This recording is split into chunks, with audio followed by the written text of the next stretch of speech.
This may be worst mom of the year. It's hard to say because we've heard so many, from Lori Vallow Daybell to what's her name? Is it Tracy Ferriter? Tracy Ferriter. There's so many. This last year, Ruby Franke and Jody Hildebrand. Who's the one who put the boyfriend in the or the Wisconsin one that was nuts too and attacked her attorney? Shabiznes. Yeah, she was another one. But this one, I don't know. I think she may take the cake as being one of the worst mothers, at least of the year. Shanda Vander Ark is who we are talking about. This is the woman who is charged with starving her 15-year-old special needs son to death, Timothy Ferguson, in Muskegon County, Michigan. See, first she was being looked at for charges possibly in Oklahoma. There was a lot of rumblings around her of, hey, you're probably going to be arrested soon. So what did she do? She fled to Michigan to continue her reign of terror, allegedly. Timmy Ferguson's lifeless body was discovered at the family's Norton Shores home in July of 2022. At the time of his death, keep in mind, Timmy is 15 years old. He was 69 pounds. The autopsy conducted revealed that he had died from dehydration and extreme emaciation attributed to malnutrition and starvation. The medical examiner ruled his death a homicide, shedding light on the distressing conditions that he endured. In court, prosecutors have presented disturbing allegations against Shanda Vander Ark. His mom claimed that she denied Timothy access to food, restricting him to a diet of only bread or bread soaked in hot sauce. And we're talking hot sauce here. I think it's important to understand what that means. Like, when you think hot sauce, a lot of people think Tabasco or like the hot wing sauce or Buffalo Wild Wings, what we would normally eat. But have you ever been into any of those hot sauce stores, Stacey, where they have like the gazillion Scoville unit hot sauces that are like Carolina Reaper, Ghost from, malevolent hell, satanic sauce, where it's just so hot, like literally it can basically peel paint off of a car because of the heat in it. Is that what you're going to talk about? That's what they use? They didn't just soak Tabasco? It wasn't Tabasco. It wasn't buffalo sauce. It was that shit. It was like the you're going to die hot sauce. The stuff people challenge each other to eat to get a rush where you like a drop of it on your tongue will make you sweat profusely and beg for milk for the next 10 hours. So was this their way of trying to prevent him from eating the bread by making it so unable to be eaten, or was it to torture him as he ate it? It was torture. There's no logical explanation for any of this. They weren't playing a game. It wasn't there's torture. It's pure torture. There's no trying to figure this one out with any sort of sensible outcome. It was that they'd give the kid ice baths just because. Because why not? Why not put your special needs child in an ice bath and then feed him that? And then have cameras all over and have him locked in his room. Here. Yeah. He was special needs? Yes.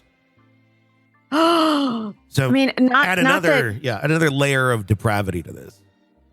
Oh my God. So, wow. Yeah. Thank God I'm not on that jury. Yeah. The trial has begun. Opening statements have taken place. And the testimony has been very compelling. Her older son, Paul, who's 21 years old right now, he is also facing first-degree child abuse charges in connection with Timothy's death. A separate trial date is pending, further emphasizing the gravity of these allegations. He has made a deal to testify against the mom in exchange for some grace, if you will, when it comes to his sentencing, should it get there.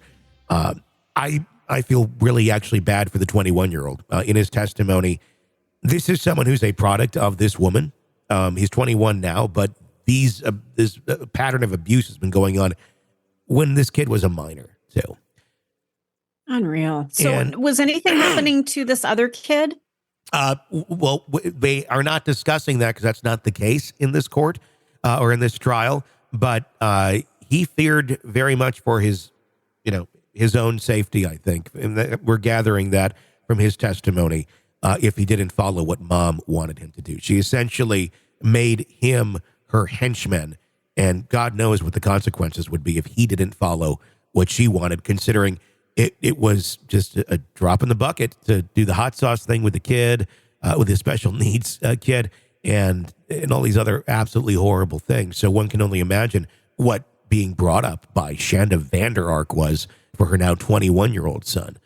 When I was on Court TV the other night, and they asked me, "What does this remind you of?" Or like, what is this child, this 21-year-old, what's going through his mind? And I said, well, number one, it reminds me of Norman Bates to a certain extent, and not trying to be funny, but that unhealthy, weird, bizarre connection that Shanda Vander Ark has forged with this son is creepy and wrong and weird.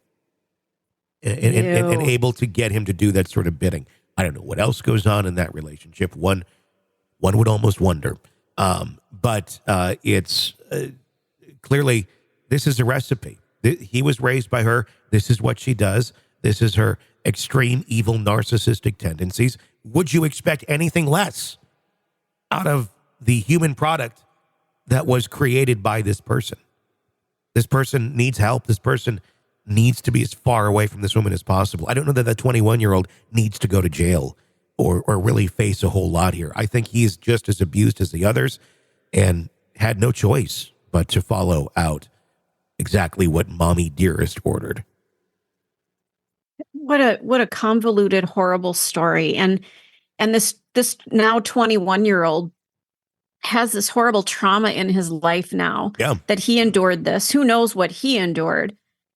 He's also facing charges, but he's a victim of his environment. Yeah, 100%. This is somebody who knows nothing else. Mom made this the norm.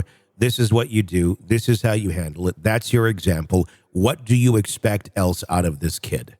Yeah, he's a 21-year-old. But judging from his behavior on the stand the other day, I'd say probably, I'm not a doctor, so I don't know, but I'd say we're probably talking more so the mental capacity of maybe a 14-year-old, 14, 15-year-old. If that, maybe a little bit younger. And that's not shocking at all with the abuse that this monster inflicted on her own kids. So I hope things, for his sake, work out, and they are very lenient on him. He needs help. He needs to be probably in a place he needs to be rewired, essentially. And if he's able to do that, if he's willing to do that, hopefully he can go on and live a life far, far away from this, maybe be an advocate for horrible things like this, because these people exist. But I don't know that locking him up is going to solve anything. Shanda Vander Ark, well, cut a hole in the ice. And drop her in. Here's a reference. Ice freezes up north, and they're in Michigan. So here's the plan. Take her out in the lake. Say, we're going to go ice fishing. Got a big hole in the ice. Drop her in. Put the ice back over the hole. And say, whoops. Problem solved. The world would be a better place. And the fish would get some food. It's cold. Circle of life, baby. They need a snack. Want to listen ad-free? Want advanced access to all of our interviews before anyone else? Become a True Crime Today Premium Plus subscriber on Apple Podcasts. You get every episode commercial-free. So you can binge on true crime until you can binge no more. Search True Crime Today Premium Plus on Apple Podcasts now, or go to our podcast page and sign up now. More of the Hidden Killers podcast next.